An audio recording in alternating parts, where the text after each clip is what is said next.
नमस्कार students, welcome back to Shakuntala tutorial. आज आम आलोचना करबा पंचसखा साहित्य संबंध रे। पंचसखा साहित्य कौन आपण माने जानते कि पंचसखा केउ माने? प्रथम प्रश्न है पंचसखा केउ माने? 5 जन को नहीं पंचसखा साहित्यर सृष्टि किए किए से माने हेले जगन्नाथ दास, बलराम दास, अच्युतानंद दास, अनंत दास और जसवंत दास। आमे इंट्रोडक्शन रे कौन लिखिबा? जदि गोटे लॉन्ग क्वेश्चन लिखा जाए आमे प्रथमे लिखिबा ओडिया साहित्यर मध्ययुगीय अवधिर पंचसखा साहित्य एक सुनाम अध्याय सृष्टि करिछि। पंचदश शताब्दी और षोडश शताब्दी एही साहित्य रे भक्ति, ज्ञान और आध्यात्मिक चेतनार सम्मिलन रे गढ़ी उठिथिला। पंचसखा माने हेले बलराम दास, जगन्नाथ दास, अच्युतानंद दास, शिशु अनंत दास और जसवंत दास। पंचसखा साहित्य रे सेमानंकर अवदान कौन? सेमाने किए ना पंचसखा माने 5 जन संथ कवि जो माने भक्ति आंदोलन प्रभाव रे ओडिया भाषार धार्मिक और आध्यात्मिक साहित्य सृष्टि करिथिले। एहार जदि आमे पृष्ठभूमि अवलोकन करिबा तेबे ऐतिहासिक पृष्ठभूमि रे आमे जानिबा पंचदश षोडश शताब्दी रे ओडिशा रे धार्मिक और सामाजिक परिवर्तन चलीथिला। एही समय रे भक्ति आंदोलन भारत रे व्याप्त होइथिला। श्री जगन्नाथ संस्कृति और पुरी केंद्रिक धार्मिक परंपरा पंचसखा साहित्य को प्रभावित करिथिला। एहार धार्मिक पृष्ठभूमि को अवलोकन कले आमे जानिबा पंचसखा साहित्यर मूल भित्ति हेउची भक्ति और धर्म। वैष्णव धर्मर प्रभाव, श्री जगन्नाथଙ୍କ प्रति अतुट भक्ति, भगवानଙ୍କ सह मानवर संपर्क इत्यादि संपर्क रे धार्मिक पृष्ठभूमि रे आलोचना करा जायछि। भक्ति आंदोलन प्रभाव, भक्ति आंदोलन समय रे साहित्य साधारण लोकंक पाखकू आसीथिला। भक्तिर माध्यम रे मोक्ष, समानतार विचार, जाति प्रथार विरोध इत्यादि भक्ति आंदोलन प्रभाव रे चलीथिला। दार्शनिक पृष्ठभूमि, पंचसखा साहित्य रे ज्ञान और दार्शनिकतार गुरुत्वपूर्ण भूमिका थिला। एथिरे आत्मा और परमात्मांकर संपर्क, माया, मोक्ष, ज्ञान भक्तिर समन्वय इत्यादि प्रचलित थिला। सामाजिक पृष्ठभूमि, से समय रे समाज रे विभिन्न असमानता देखा देउथिला। पंचसखा माने समाज सुधार रे जोर देइथिले, अंधविश्वासर विरोध करिथिले, समानता और मानवता को प्रचार करिथिले। सांस्कृतिक पृष्ठभूमि, जगन्नाथ संस्कृतिर प्रभाव प्रचलित थिला। पुरी धाम मुख्य केंद्र रूपे तांकर प्रचलन थिला।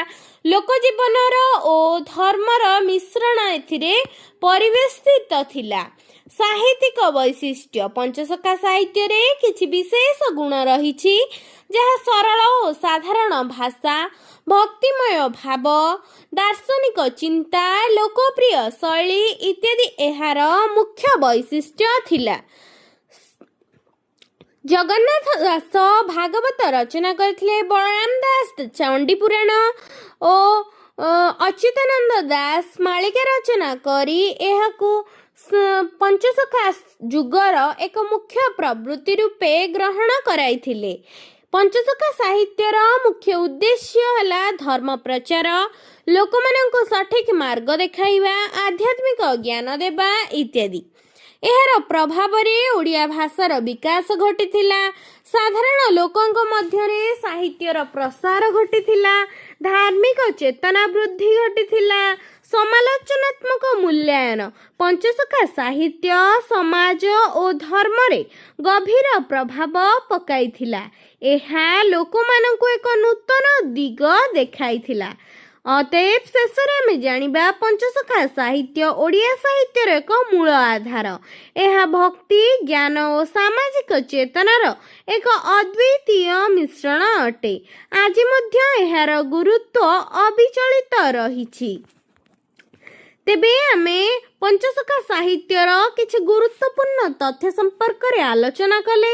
ଏବେ ଆମେ ପଞ୍ଚସଖା ସାହିତ୍ୟର MCQ ଗୁଡ଼ିକ ଡିସ୍କସନ୍ କରିବା, ଯାହାଫଳରେ ଆପଣମାନେ UGC, net, JRF, SSB, PGT, PG ପରୀକ୍ଷା, ଭାରତୀୟ ପ୍ରଶାସନିକ ସେବା, ଓଡ଼ିଶା ପ୍ରଶାସନିକ ସେବା ଏବଂ PhD ତଥା ସମସ୍ତ ଓଡ଼ିଆ ପ୍ରତିଯୋଗିତା ମୂଳକ ପରୀକ୍ଷା ପାଇଁ ଉପଯୋଗୀ ପ୍ରଶ୍ନ ପାଇପାରିବେ।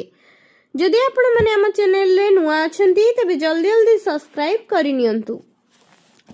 ତେବେ ପ୍ରଥମ ପ୍ରଶ୍ନ ଆମେ ଜାଣିବା, ପଞ୍ଚସଖା ଯୁଗର ସମୟ ସୀମା କେତେ?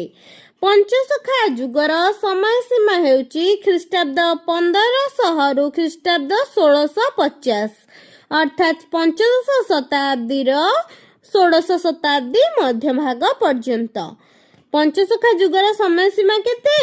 ଖ୍ରୀଷ୍ଟାବ୍ଦ 1500 ରୁ 1650। ପଞ୍ଚସଖା ସାହିତ୍ୟର ଅଭ୍ୟୁଦୟ ଏବଂ ବିକାଶ କେଉଁ ରାଜାଙ୍କ ସମୟରେ ଘଟିଥିଲା? ପଞ୍ଚସଖା ସାହିତ୍ୟର ଅଭ୍ୟୁଦୟ ଓ ବିକାଶ ପ୍ରତାପ ରୁଦ୍ରଦେବଙ୍କ ସମୟରେ ଘଟିଥିଲା। ପ୍ରତାପ ରୁଦ୍ରଦେବଙ୍କ ଶାସନ କାଳର ସମୟ କେତେ?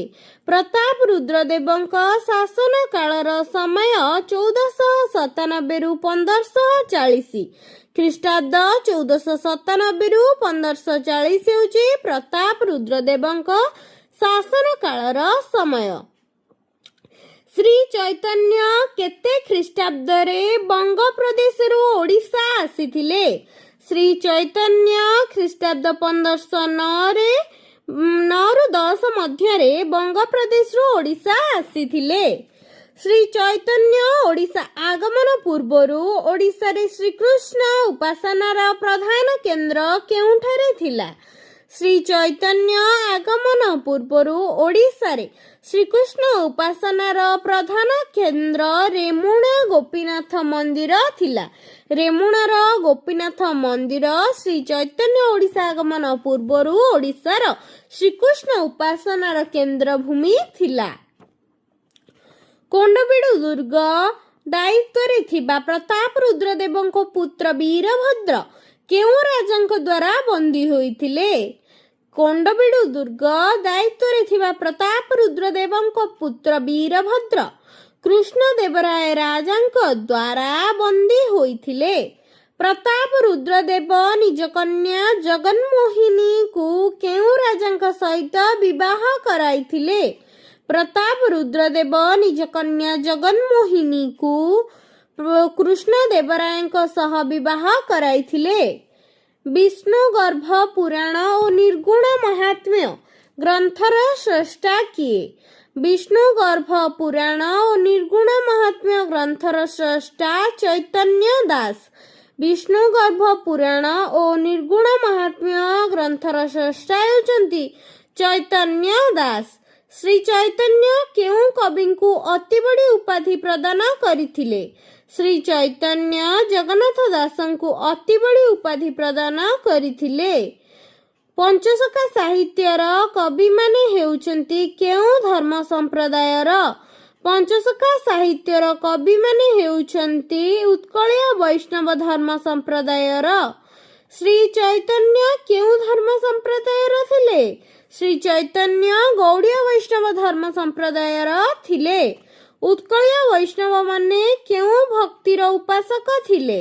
ଉତ୍କଳୀୟ ବୈଷ୍ଣବମାନେ ଜ୍ଞାନମିଶ୍ର ଭକ୍ତିର ଉପାସକ ଥିଲେ।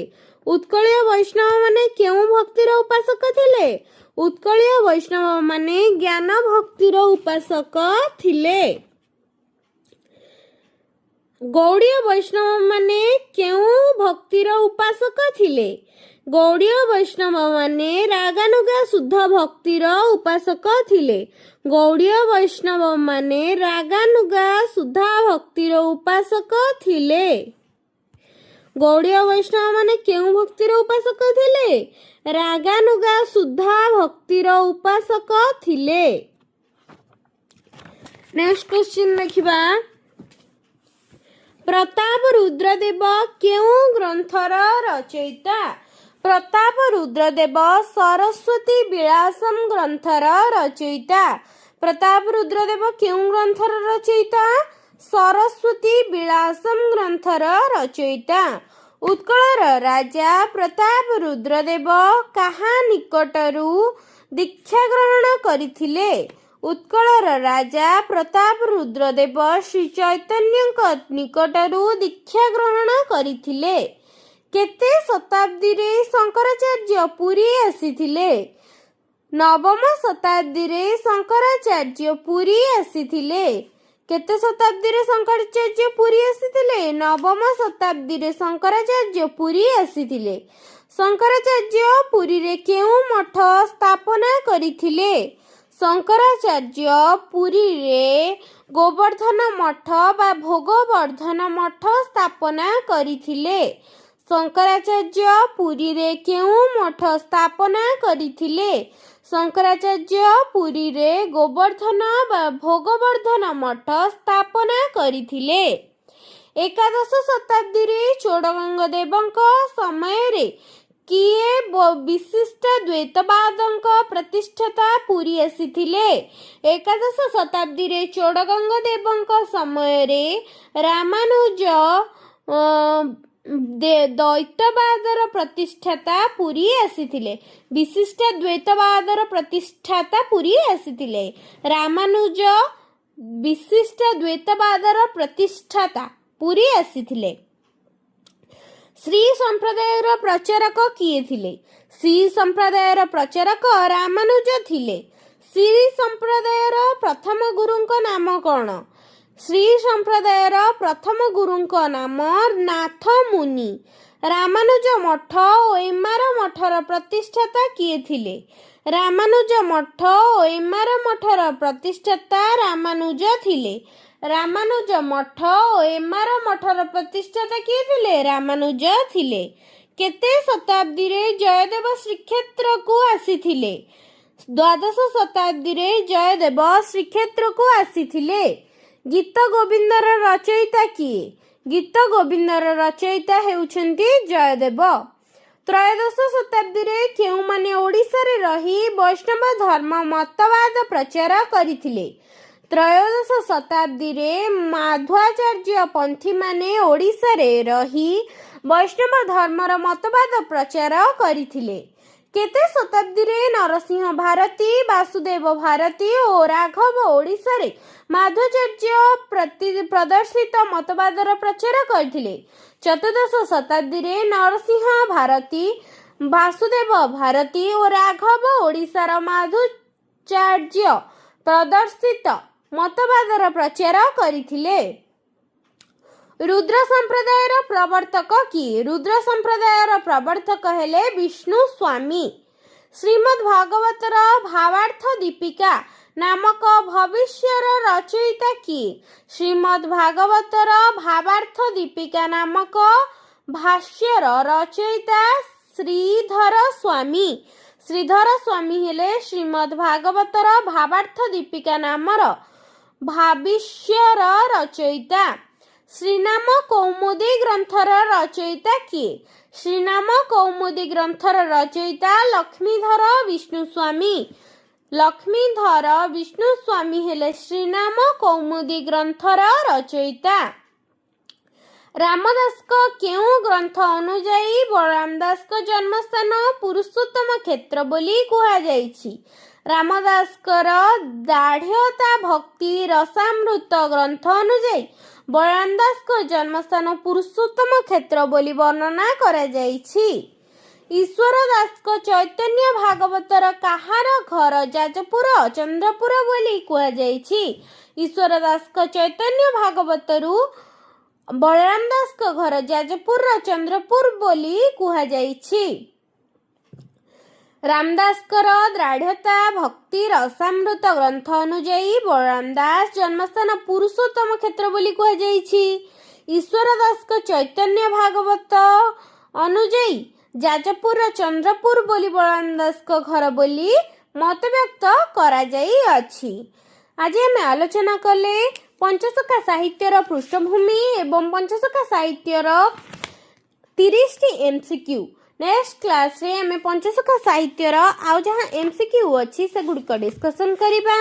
ତେବେ ଆଜିର କ୍ଲାସ୍ରେ ଆମେ ଯେତିକି ଆଲୋଚନା କଲେ ସେଥିମଧ୍ୟରୁ ଆମେ କ'ଣ ଶିଖିଲେ? ଆମେ ତା ଦେହରୁ ଶିଖିଲେ ପଞ୍ଚସଖା ସାହିତ୍ୟ ଓଡ଼ିଆ ସାହିତ୍ୟର ଏକ ମୂଳ ଆଧାର। ଏହା ଭକ୍ତି ଜ୍ଞାନ ଓ ସାମାଜିକ ଚେତନାର ଏକ ଅଦ୍ୱିତୀୟ ମିଶ୍ରଣ। ଆଜି ମଧ୍ୟ ଯାହାର ଗୁରୁତ୍ୱ ଅବିଚଳିତ ରହିଛି।